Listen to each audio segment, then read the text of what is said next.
guys, no, another video, another reaction na itong buhaton. Okay, nakita nga video dere sa net, no? Sa ka-briefing sa isa ka F&B restaurant, I think. Manager ni siya or more likely, manager ni siya. Ga-brief siya o murag operational opening briefing sa staff para i-boost ang confident, i-lift up ang moral in every individual na naa sa dining. Now na to guys, no? You need to have a good time where you're working. You need to enjoy the place you work. Number two, you need to be proud of where you work. Number three, you need to be proud who you work for. You need to be proud of what you're serving, the environment you work in. These points are extremely important in you guys creating a proper working environment and a great working environment amongst all of us, right?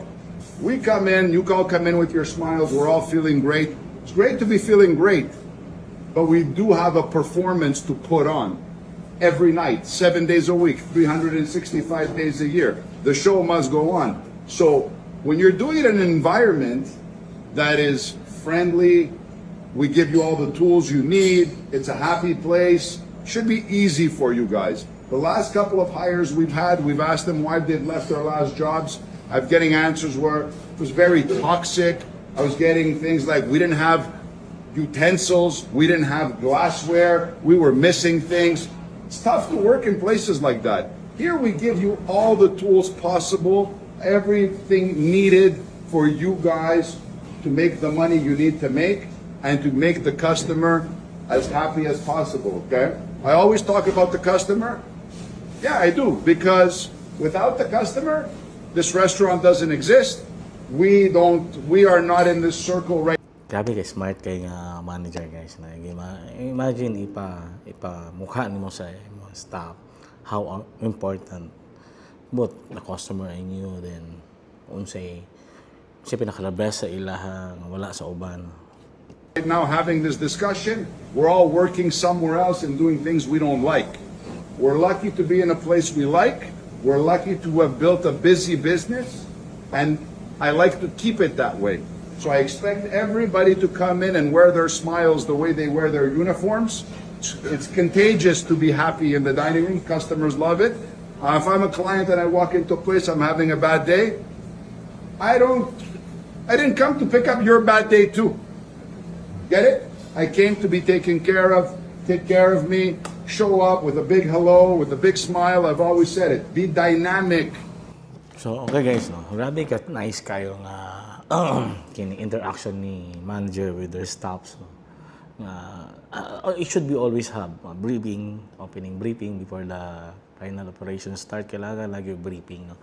Kaya para ma-lift up nimo ang moral sa imong staff, ma-motivate nimo ang every individual o unsay performance nila karon abi nimo dili tanan na ay energetic nga performance during the time nga mo duty, dili tanan na ay capacity nga to deliver well, naagi somehow naagi mga staff nga mo duty nga naigibugat dala kayo imong mindset pag mo duty ka negative po ang result nimo ana nga outcome. So sabi mo, ang importante lang yun sa daily opening briefing is to talk and motivate the staff nga para push hard, work hard para, di ba, imagine everybody in the facility were the same mindset, puro positive mindset ang pagtrabaho, di ba?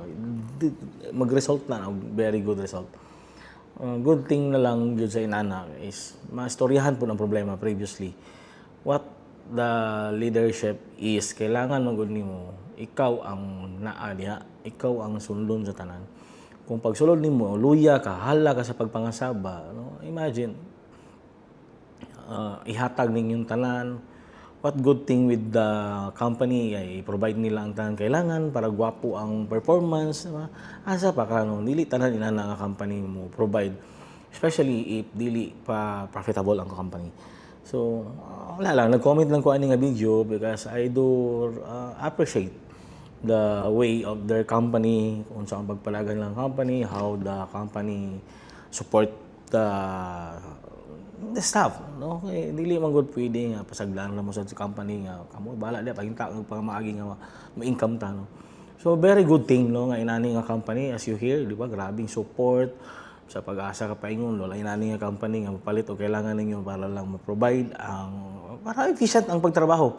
Dili wala mo inani kay more likely man gud guys. So, pag once nga nagtrabaho na ta nga kulang-kulang himuon og weapon sa imong staff, ang kakulangan sa company mahimuon sa trabahante ang rason pag once nga dili sila maka-deliver og sakto. Nga naman guba magulo tong kuan sir, munang nainana na sir. So, di ba, what else you can see kung i-provide ka na sa company. This is a very good company. Munang na-appreciate na ko bagay, no?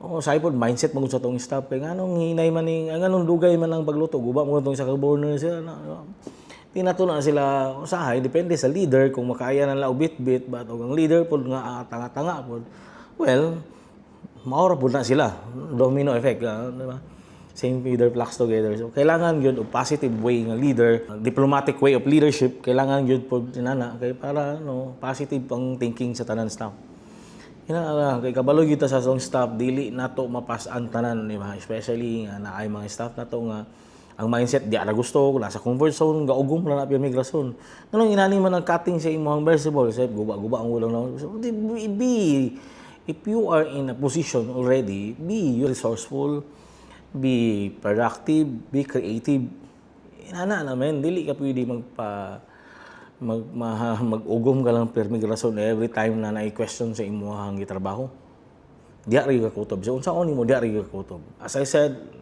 i-review lang nako ni react lang ko nga video kay grabe very nice company very nice leadership so it's up to the group na lang din unsa to pag-follow right until next video this is Chef John Ray Chef Lataga of Chef 101 peace out.